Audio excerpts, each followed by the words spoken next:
Could you please talk about trusting life today?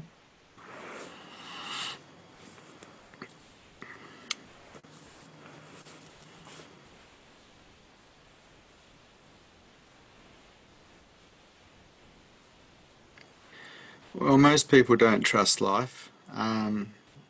They're constantly checking and measuring and trying to work out what's safe and what's not safe, what to do and what not to do. They live in their heads to some degree, procrastinating what to do and what not to do because they don't trust. But when they were little kids, up to about 4, they used to live in the world in a state of trust, in that they were running around without thinking, without measuring, without calculating, and it was very beautiful. It was wonderment. And as you move more into the moment, that's actually what happens. But to move into the moment, you've got to move away from the thinking mind, the calculator, the one that's constantly assessing right, wrong, good, bad. And so it's up to you whether you do that or not. For myself, I love the moment. I'm not interested in living in my head at all. It's not a nice place to live. It's beautiful in reality, but it's not so nice to live in your head constantly thinking about things, problem solving, calculating, analysing, procrastinating, worrying, projecting, remembering. It's all a dream, it's not real. And so this idea of trust is just to be present without any of that.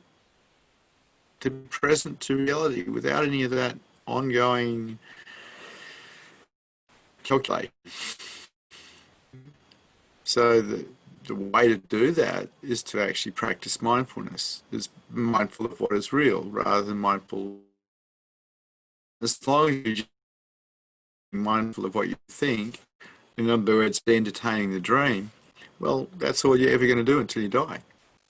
If you practice being mindful of reality, of your footfalls, your breath, what's around you, the sounds, the sights, the smells, the feeling of things, well, then you start to develop a pattern of being present to reality rather than present to dream, which is where most people suffer. So trust is, in a way, letting go of all of that control, being free of all that control. And trust is a requirement for superconsciousness. Unconditional surrender is synonymous with being in trust, because you're not doing anything, you're reacting, you're just flatline. And so trust is important. We have this way of being in the world where we say, well, I'll trust you if you do this, this, and this. Well, that's kind of not the type of trust I'm talking about. That's actually a business deal. Trust is whatever happens, it's okay.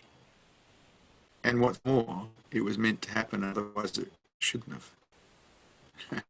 That's trust.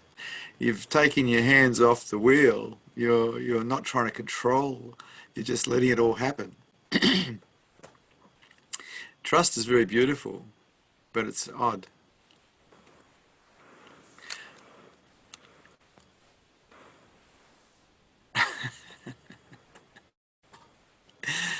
Uh, Finding someone who lives in trust is a rarity, because most people don't. They live in some form of calculation inside their own minds. You find someone who's living in trust, and you find someone who's 3 years old, or they've done a lot of work on themselves, and they're living in the moment as an adult rather than living in dream. But that's going to be up to you. You're going to create your reality, because we all do, with the way we think. And whatever we practice, that's what becomes our default patterns. That's what we become good at. So if all you practice is thinking and calculating, measuring, procrastinating, worrying, and problem solving, well, that's all that's going to happen, because that's your default patterning.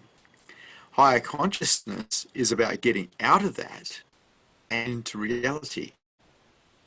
You can see clearly what's happening rather than think you can see clearly what's happening.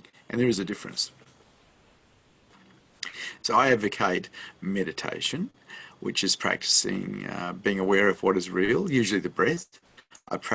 I support mindfulness training, where you actually become present to your footfalls, to what's around you, your sights, your sounds, what's happening, what you, and that works really well to get out of the dream. A certain level of trust is required to do that. You actually have to let go of the controller. You have to let go of the one that constantly wants to analyze. Or you can stay in that and live in that. Up to you. Are there any questions, any statements, any challenges to this teaching today? The first question is, does trusting life mean also trusting other people? Heck yeah. Yeah, but you also know that what people are going to do to some degree. You know that the thief is going to thieve, the liar is going to lie. You know the people who are going to let you down are going to let you down. I'm not saying that you should be silly, uh, and it's just about being really present to the moment, if you like, and trust, just being here without the calculator going, without the uh, pretense of understanding. I just need to ask you a question, Mahan. My system here doesn't seem to be working properly. Is your system working properly? You're dropping out a little bit at the end.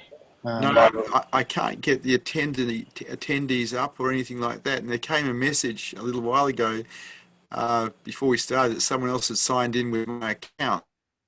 And uh, no, I've got the attendees up and I'm not signed in on this end. okay, I can't get them up, so I don't know who's not there, and I can't get the questions up either for some reason. I had them up before you introduced me, but now the questions are gone and the attendee participants are gone. I wonder if I'm getting out there. Hello, everyone. I think you are. I've got some feedback from some people watching, and they're saying that you're coming through okay. Okay. The video's a bit distorted, but apart from that, it's fine. It did tell me that I'd been signed out and I needed to sign back in again. That happened just before you introduced me, so I'd say it's something. I have no idea. I don't know what's happening. My computer is tuned in. Kalimba just posted a message I was saying it's breaking up quite badly. Yeah, I've just changed it.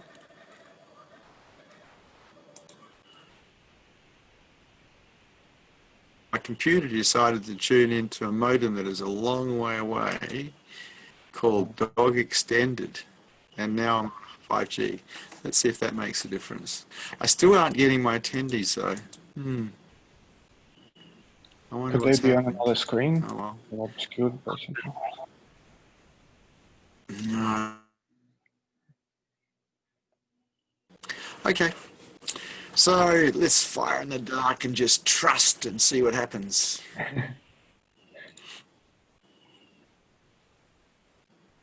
The next question is, how can I rebuild trust with someone who betrayed me? Well, someone who's betrayed you might betray you again. You don't know. I live in a world where, I don't live in my head. So I'm not caught in constant analyzing, constant procrastination, constant concern. What happens is going to happen. I do my best to make the best happen on any given occasion, but I just can't be bothered living in my head trying to work it all out constantly. I love the freedom of not living in the mind. And so, of course, there's going to be people out there that are going to let you down. So what? That's life. If you've got to understand that trust has a certain level of intelligence involved in it. It's like you go through a red light, you're likely to get hit. You can't trust that you're not going to get hit. You could probably trust that you are going to get hit by another car if you go through a red light. Someone who's betrayed you and they haven't changed, they're likely to do it again, because it's a bit like going through the red light. It's just that's what that person does. And so you could trust that that's what they're going to do. Trust doesn't mean you shut your eyes and you cross the road without looking. That's foolish. The Sufis had this wonderful saying, trust in God, but tether your camel. I agree, tether the camel, otherwise the camel will wander off. Trust is a way of living in the world like you used to live when you were a little boy or a little girl, in wonderment. And it's lovely. And the opposite to that is living in your mind, calculating all the time.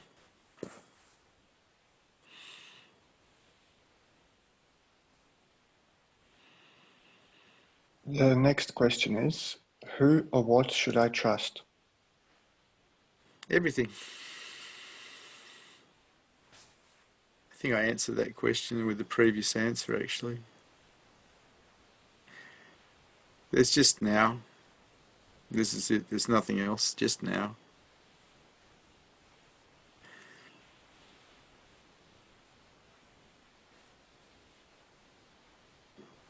I didn't consider my parents trustworthy growing up, and I feel like that's really affected my ability to trust as an adult. How can I learn to trust again? Don't. Just suffer instead. We all create our own reality. You're creating yours. You're totally responsible for it. Don't blame your parents. You're an adult. If you don't like the way things are, change it. Blaming someone else or something else for how you are is crazy. You're the one who can change you. Nobody else can. Take responsibility for yourself.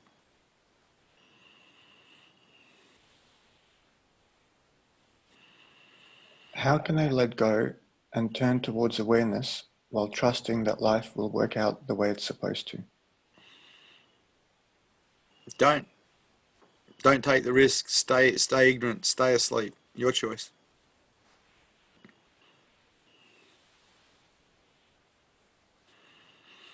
Why is trust important for higher consciousness? Because without trust, you can't leave the mind behind. That's why. If you can't trust, you can't leave the mind behind. You just stay in it. You stay ego-based. Trust is required. Unconditional surrender is an act of trust. Acceptance of what is an act of trust. Openness is an act of trust. Letting go is an act of trust. If you can't trust, you can't play. Your choice.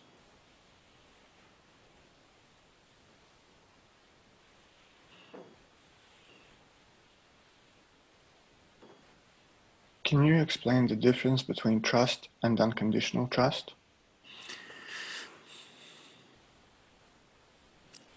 I'm having a lot of trouble with my screen.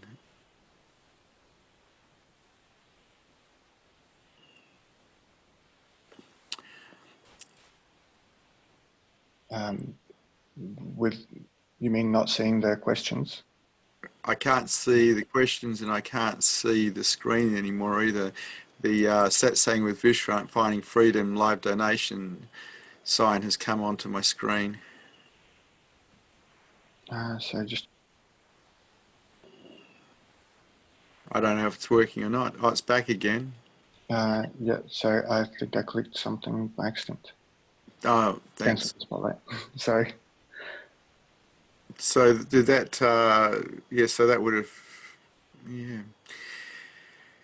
Yeah, so I have this trust that everything's meant to be the way it is, and things keep going wrong, but that's what's meant to be. I can always stop doing things if I want, or I can continue doing things if I want. It's no point really getting upset about anything. It's just the way it is.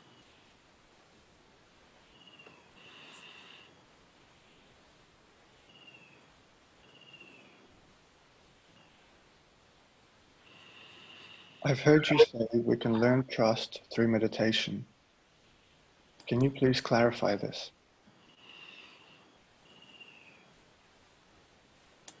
I've never said that before. Okay, so I don't know where that came from. Okay.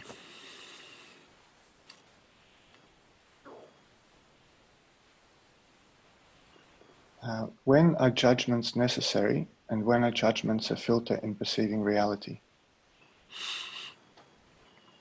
A lot of the way we operate in the world is not done with conscious thought. It's a bit like riding a push bike.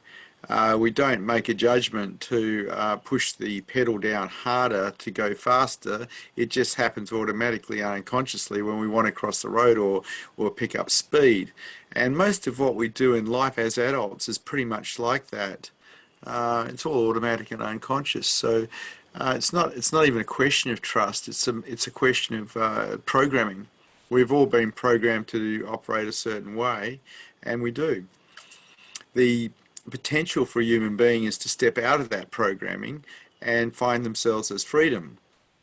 But that takes a fair bit of work on the part of the seeker to remove the obstacles that are in the way. The main obstacle in the way is this constant dreaming that people like to do that they call thinking.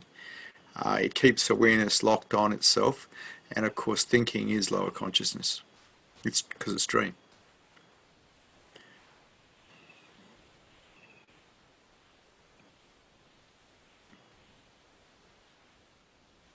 I've caught myself being quite judgmental of my partner lately, and I don't understand why that comes up. Can you please talk about how to remove negative judgments? Why would I want to do that? The judgments may be correct. You know, I'm not teaching people how to be stupid. I'm here to help people get free of their minds. There's a big difference.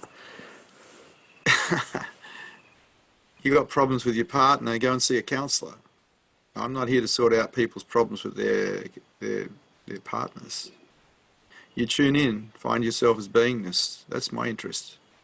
Become free. That's my interest.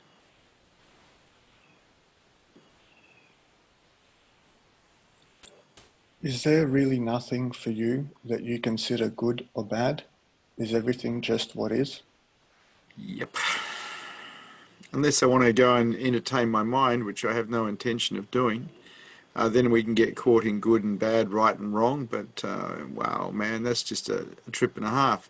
That's a trip to hell. I'm not interested. Life is just the way life is. And if you can accept life the way it is, you've developed a mind that is equanimous, and you've developed a mind that will support enlightenment.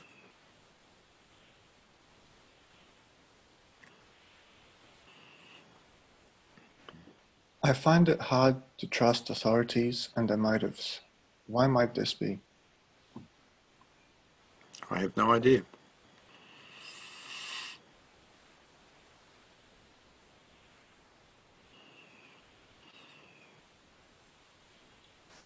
How can I know and accept that negative circumstances are meant to be when I see that they're causing harm to others?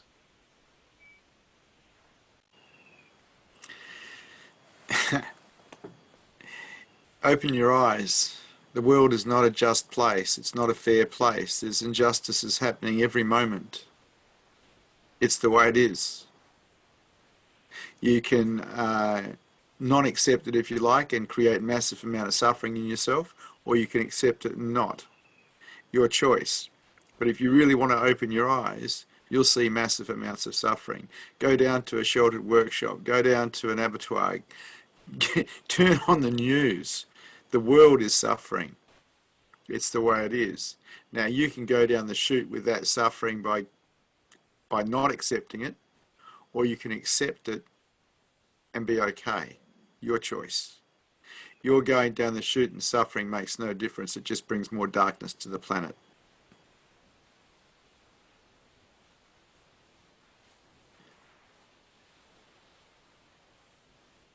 Does gratitude help with trust? I have no idea.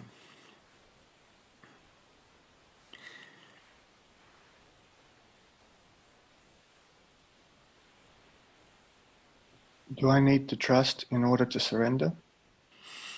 Trust is surrender.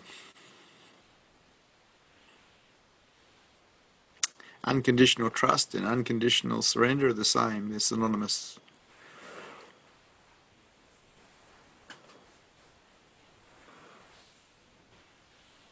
I judge people who are trusting as naive. Do you see trust in that way? Heck no. I see people who are naive. Yeah, it's your understanding of what trust is. You see, my understanding of trust is this, that if someone does the wrong thing, that's actually what they're meant to do, otherwise they wouldn't have done it. I'm a realist, I'm not an idealist. I live in the real world. Whatever's happening is meant to be happening, otherwise it wouldn't be happening. That's how it is. As a matter of fact, when we start thinking that we know better and that things shouldn't be happening, in a way we're delusional because we're out of touch with the reality of what's going on. I'm a realist. Whatever's happening is meant to be happening, otherwise it wouldn't be happening. That doesn't mean that I might like to try to change things, but I do it from a place of acceptance, not a place of non-acceptance.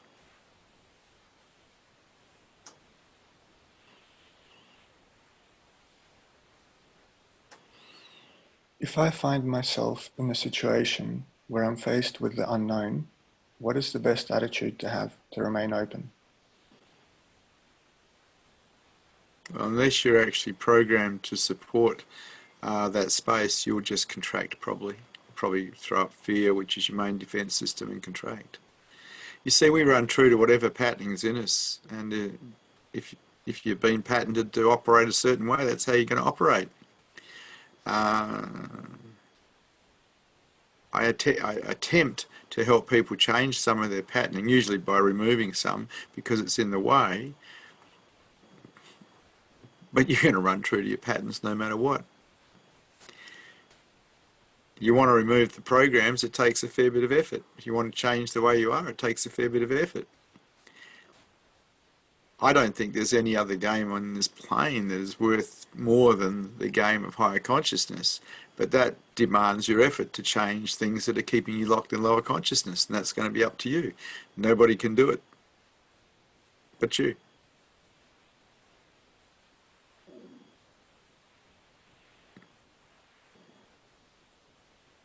If everything that is happening is meant to be happening, is choice and free will just an illusion? From my perspective, yep. It's worse than that.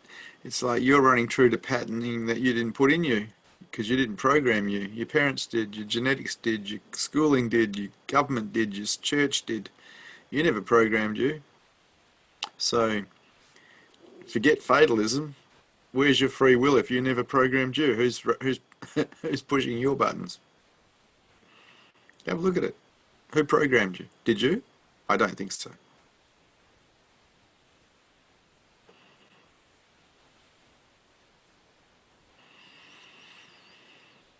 If I accept everything as meant to be, what would be my motivation to do anything and change myself?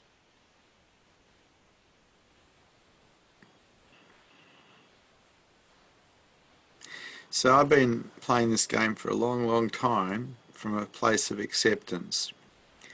And if I see something that's broken, I can move to acceptance that it's broken, but that doesn't stop me from fixing it. People get this idea that if you have acceptance, you don't change anything. That's not true. Why don't you try moving from openness and acceptance and see what happens? See, the question indicates that the person has never tried what they're talking about. You can operate perfectly well in the material world from a place of acceptance and still make things work, make changes that you need, but you're doing it from a place of openness and acceptance rather than a place of closure. Try it and see. The question wouldn't have been asked unless it had never been tried.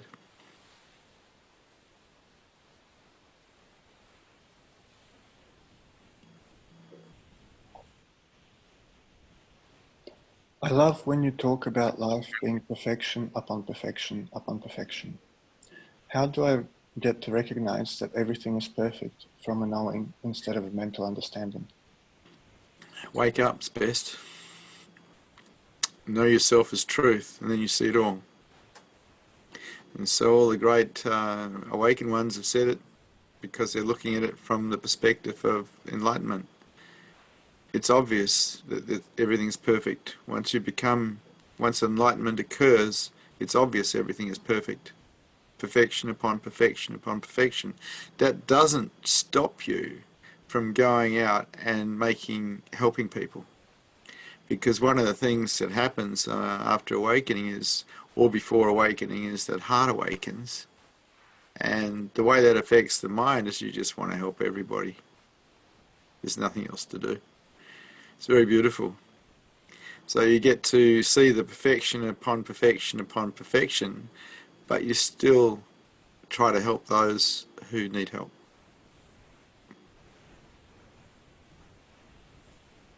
That's also perfection. And a follow-up question. One day I had this really clear realization that everything is perfection upon perfection, but then time went by and I got caught again in believing my problems. What would help me not to forget that insight? I have no idea.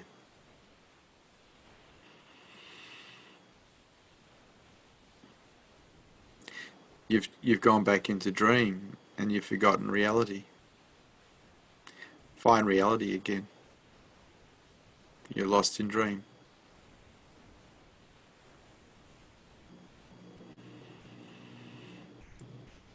What does it look like to trust yourself? Doesn't have a look.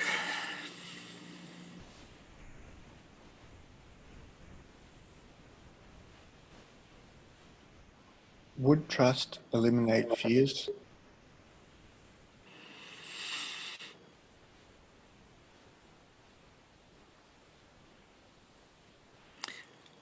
What about trusting that the fears are meant to be there?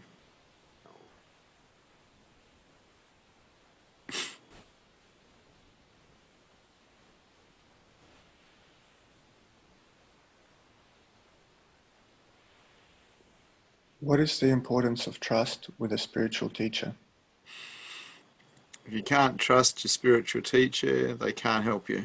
It's that simple, because they're going to take you into the unknown, and the mind is not prepared for the unknown because the unknown is scary, so it throws up fear to survive it. And if you can't trust your spiritual teacher, well, that person can't take you where you need to go to find yourself as truth, because you are going into the unknown. So it's essentially important to trust your spiritual teacher, because they're a guide. It's like being lost in the jungle with a guide, and the guide knows the way out and you don't. You're going to trust the guide or not?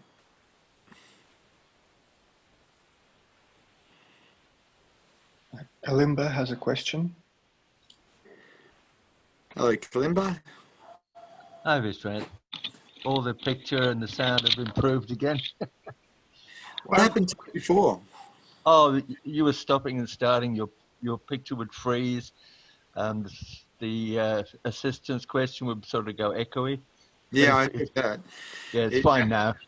oh, good. Yeah. It turned out my computer had tuned into another modem a long way away on the property rather than use the one that's in this room. And I don't know why it would do that, because we're connected by hardwire. But still, that's what it's done. Anyway, as you say, just surrender to that. Oh, So yeah. when you Surrender. made when you made the last statement, it reminded me of something. I'm not sure if Osho said it or somebody. Anyway, somebody that I respected said it, and they said it is better to be total with a false master than half-hearted with a real master. Can Yeah. you comment on that? Yeah, well, even a false master, if they're teaching surrender practices, can actually uh, can help someone learn surrender, because basically someone who's awake or who's called a master is someone who actually has a field of energy that you can tune into and find yourself as truth as. If they don't have that field of energy, then they're fraudulent, but they can still teach you a lot about acceptance and surrender by setting up scenarios where you have to learn surrender and acceptance. But if you can't trust someone who's awake, you can't play the game. You just can't, because trust is an absolute essential ingredient in it. You know, you let go, and you let God. You got to. So when I first started teaching 21 years ago, I allowed people to live in the same house with me so they could actually see that I was walking my talk, because they had to trust me. If they couldn't trust me, I knew that it wasn't going to work for them. And this is the thing, it's like you have to be trusted, or you actually have to at least yourself let go. And so I was with teachers who I could see had certain level of corruption in them from time to time, but I just didn't care because they had something else, and I just let go. I just let go, let go, let go. Because I knew the answer was let go. The answer is yes, not no.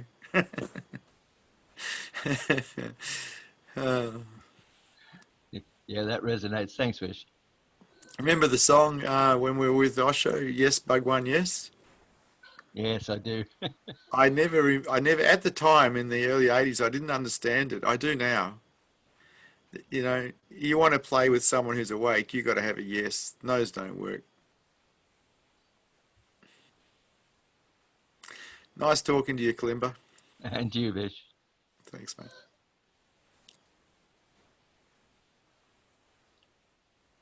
I find it difficult to practice openness with my family.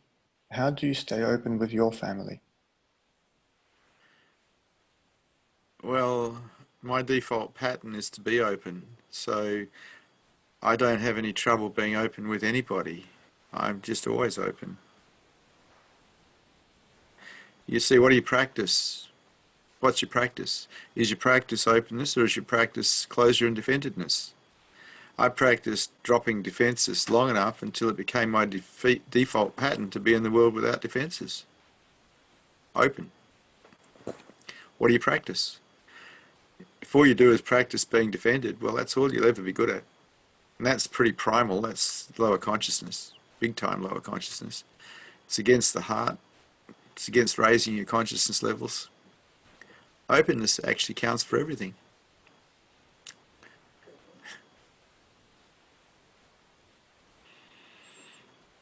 What does it look like to trust a spiritual teacher without being defended? It doesn't look like anything.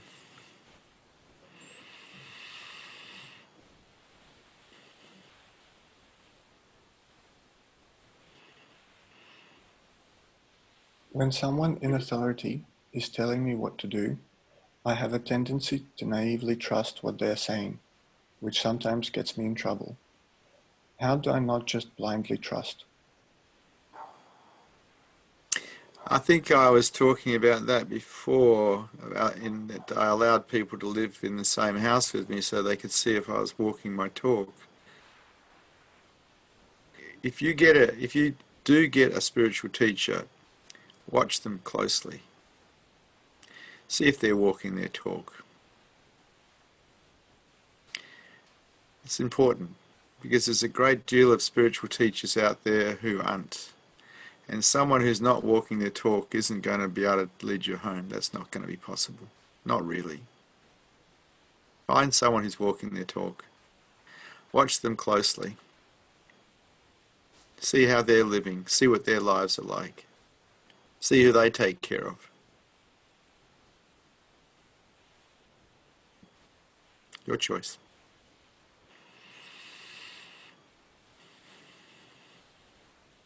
Why would I find it difficult to let go and trust what is?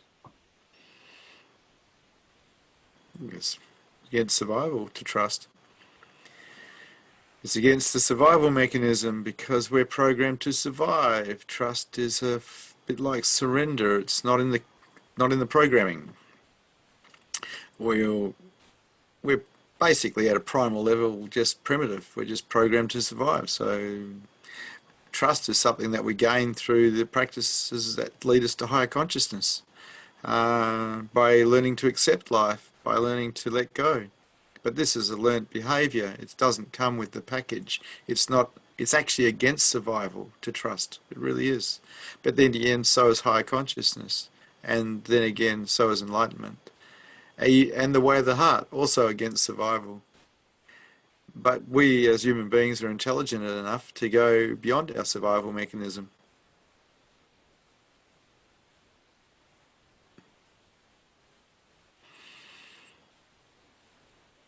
I find that when I get triggered, my mind tends to take me into a very negative spiral until I experience a strong sense of despair. How do I break this circle?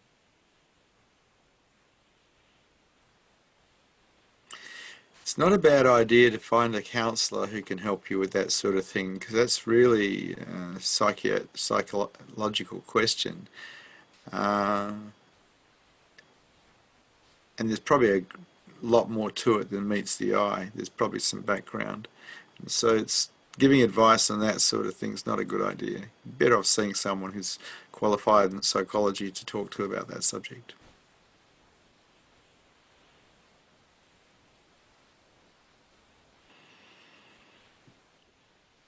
What are the main barriers to trust? Everything. Walk through the world without a thought. It's so beautiful.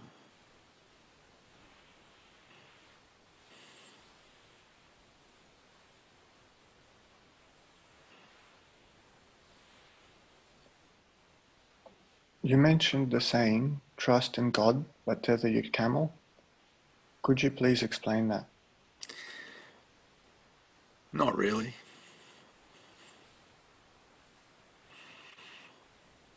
See, I trust that the people who are meant to hear will hear, the people who aren't meant to hear won't hear. Most people end game, they want a result somewhere. And so they do things and they say things in order to get this result. In talking about truth, there's no result orientation. Either people hear it or they don't. Either they get it or they don't. It's like, it really doesn't matter. Existence doesn't care. It's all good. It's all perfect as it is.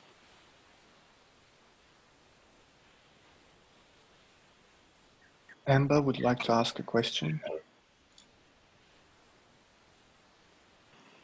Hello, Vishrant. Hello. Vishrant. Hello. Hello. It's lovely to hear you today. Sometimes I feel, well, if someone betrays me, I feel disappointed. I was wondering if disappointment is something that could be avoided or is like a natural feeling. Oh, disappointment's okay. It's how it is. Someone betrays you, it's probably because they're operating out of some form of ignorance. I mean, everyone's doing the best that they can given their consciousness levels. I don't see people as really good or bad or in between. It's people are all operating out of their consciousness levels, whatever level they're at. They're doing the best they can. And as your consciousness levels rise, well, there's certain things you don't get involved in, like betraying people. But, if someone does betray, it just indicates that they've got a lower consciousness level happening. It's okay. It's the world we live in. Human beings betray each other constantly. So you never feel disappointed? Sometimes? Yeah. I look at that and I go, no, not really. It's just what is. People do what they do. I just continue doing what I do. Disappointment. No, I don't think so. That's a beautiful way to live. Yeah. Maybe I have too many expectations. Huh?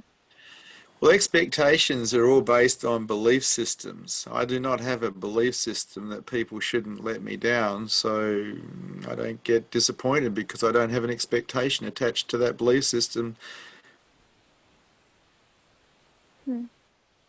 Matter of fact, it'd be probably better if I did have a belief system to expect people to let me down, because that would be closer in touch with human nature, wouldn't it? Yes. Yeah, absolutely.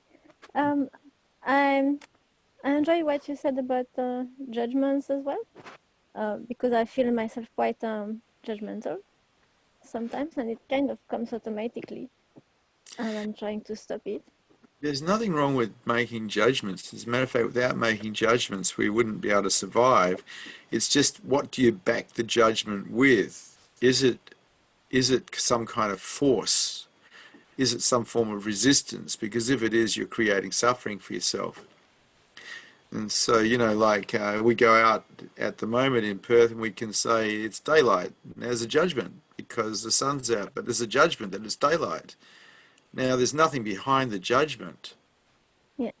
Yeah. Or we could say, well, the people driving down Croydon Road towards their house shouldn't drive at 20 kilometres an hour in a 60 kilometre zone. There's another judgment. Well, that's true. Uh, and we could get upset about that because they're delaying us, they're keeping us waiting, or we can just be okay with it. So the judgment's there. What do we put behind it is what makes the difference as to whether it's going to hurt us or not. Okay. So a judgment that would be backed with like negativity. Do you think it can be a defense system? Because I don't really understand why it's coming up for me.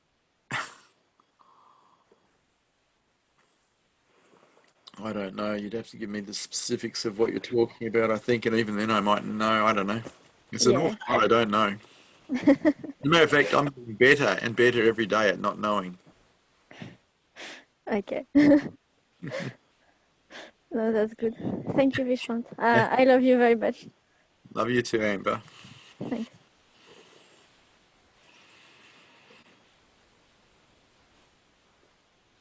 When you've given your trust to a teacher, do you need to surrender your own judgments as well for the trust to be total? Sounds like a pretty tricky question, doesn't it?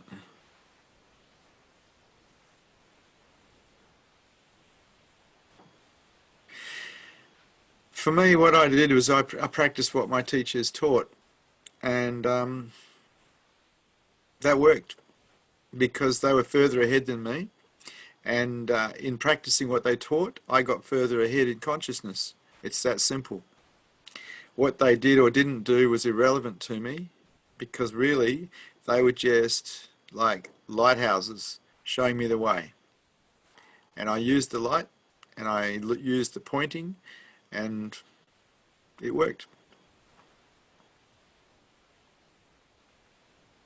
People get caught. I know some of these overseas gurus get caught in sexuality, and people make judgments about them. And they say, "Oh, you're not a good teacher, or you're not this, or you're not that." Look where they're pointing. It's, morality's bull dust. Look where they're pointing.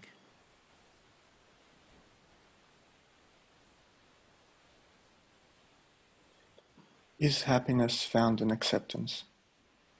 Indeed it is. Matter of fact, acceptance is the cure-all for everything. If we are 100% in acceptance of what is, there is no story. It is over. The drama has finished.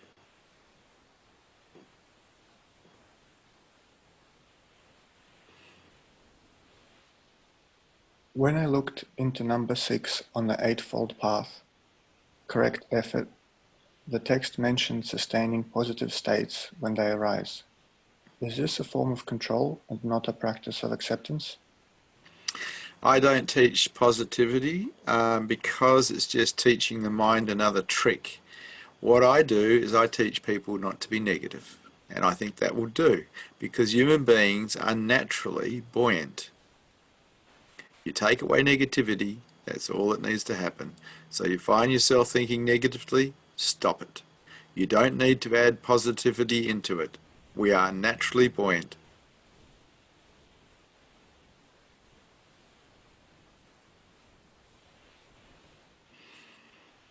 Sometimes I would say it is the way it is to make me feel better when I'm not truly in acceptance of things? How do I move from this false acceptance to truly accepting things as they are?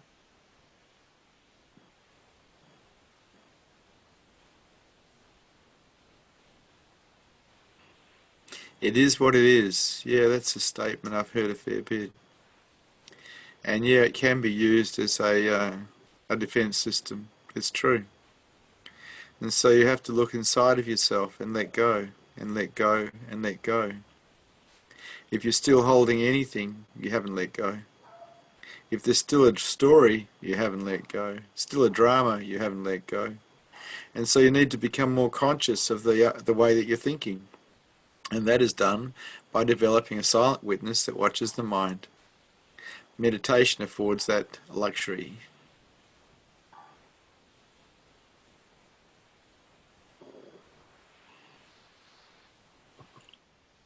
How can I drop everything, trust myself, trust life, and be grounded in my being?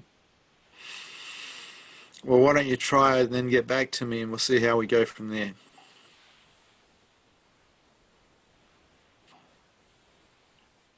Sounds good. The next question is, if this was your last teaching, what would you say was the way to truth in a nutshell? I've already said it. The only teaching that is worthwhile, really, is the silence from the presence of awakening. It is always here, and it is the final teaching.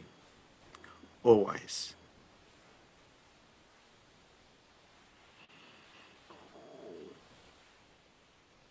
What would it take for me to recognize that the doorway out of hell is enlightenment?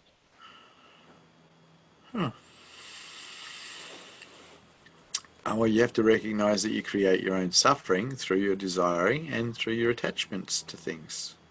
And if you don't recognize that, well, first of all, you don't recognize that you actually are suffering and that you're in prison. That's the first noble truth, that life is dukkha or dissatisfying. The second noble truth is dukkha or dissatisfaction in life is caused by desires and attachments. If you haven't seen that to be true, then you have fooled yourself somehow. So go back and have a look. What happens every time you desire? What happens every time you get attached to something and feel losing it? What happens? And you'll notice, if you really look, that you're constantly desiring, which is a form of dissatisfaction. So you're in prison, in a prison of suffering, made by your mind constantly. Get out of it. Get free. Your choice.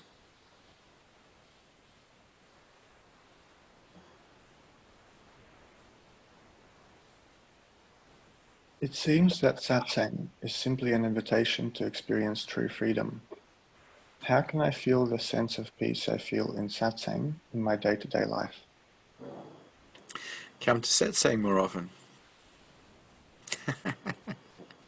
Satsang means association with truth. If you sit with someone who's awake, you're sitting in association with truth, because you're sitting with someone who's got a Buddha field. And that Buddha field is created by awareness being aware of itself. So you're associating with truth. Some people think satsang is question and answer, something to do with the mind. No, that's not correct at all. Satsang is not question and answer. Satsang is about energy. It's about the Buddha field. That is the association with the silence and stillness that expands the mind in the presence of someone who's awake. That is satsang.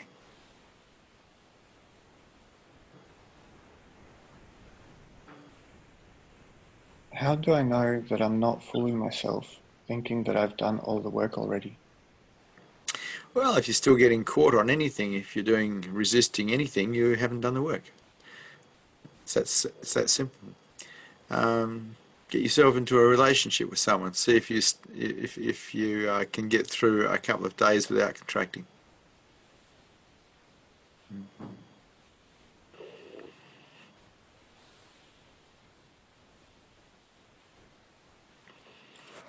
It is said that the sage Lao Tzu left his Sangha because of the impenetrable ignorance of his disciples. Can you relate to that, or have you ever felt that way?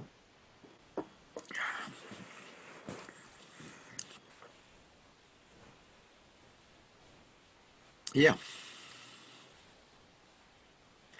Sometimes it's nice just to do nothing. Talking to people and trying to show them how to be free.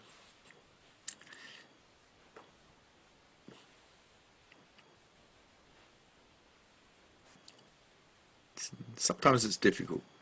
People are very stubborn. Human beings are stubborn. They don't want to hear the truth. They want to hear their opinions coming out of my mouth.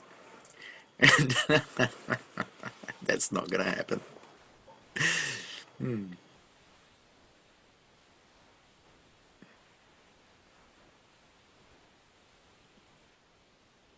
No teacher, no teaching, no students. This phrase from a spiritual teacher doesn't ring true to me. What does it mean, and what would I have to do to understand it? You'd have to be awake, and you'd understand then, or know then, not understand, that we are one and that there is nobody here. There never has been, there can't be, because we are one. The ego is a myth that makes itself up every moment through the ability to imagine. It's not real. There is no teacher, there is no teaching, there is no student, there is just one.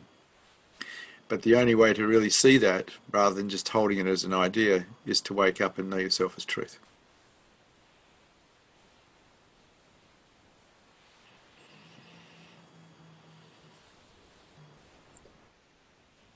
Amber has another question. Hello, Amber. Hello, Vishrant. It's an unrelated question, but I was wondering,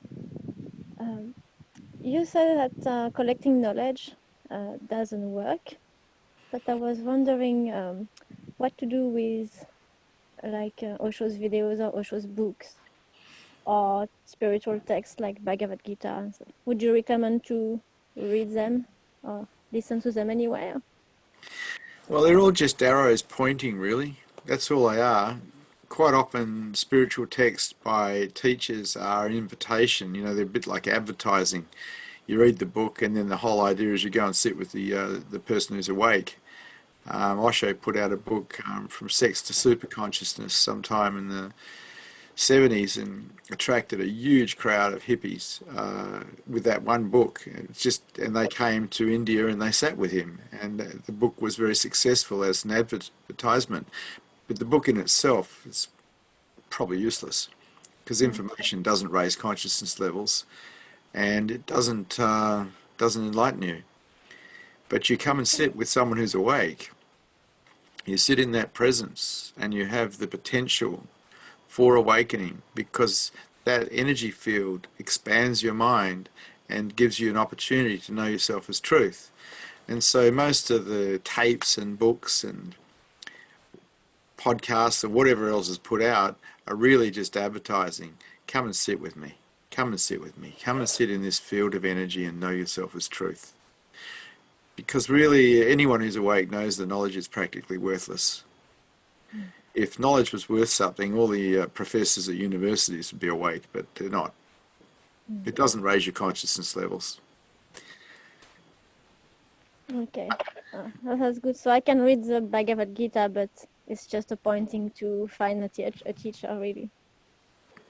Pretty much. Yeah, cool. Yeah, for me, I was attracted to the awake teachers, enlightened teachers, and it's an invitation to your destruction. Because all the false gets destroyed, it all gets blown away. There's this lovely song called "I Walk into the Holy Fire." You definitely walk into a holy fire if you start playing with someone who's awake. Anything that's false is going to get burnt. That's great. Thank you.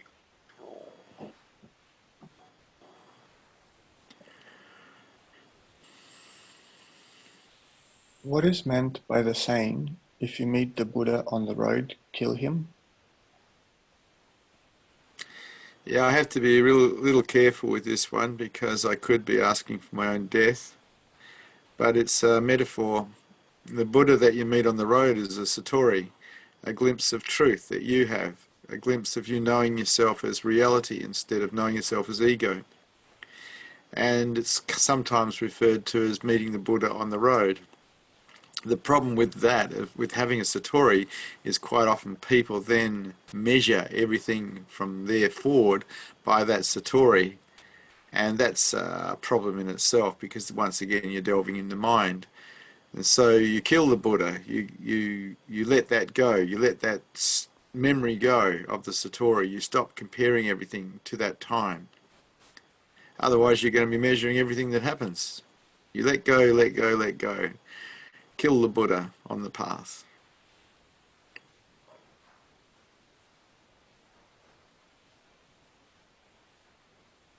When I get caught or tripped up by life's circumstances, is it important to take a moment to truly stop and follow the thoughts back to the source? Sure, why not?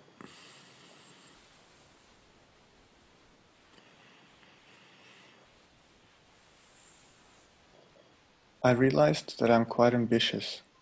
What is the cure to ambition? It's interesting, in the West we admire ambitious people, not realizing that they're very discontent people, otherwise they wouldn't be ambitious. They want more. And so have a look at it. If we're really looking for lifestyle, if we're really looking for happiness or contentment, ambition is the opposite of that. Anyone who is really ambitious is really discontent. And so instead of honoring them and thinking how wonderful they are, start feeling a little bit of sadness for them. They're suffering a lot. Otherwise they wouldn't be so ambitious to want more and more and more. It's not an admirable quality to be ambitious. Finding it admirable that someone is suffering, yeah, that's a bit odd.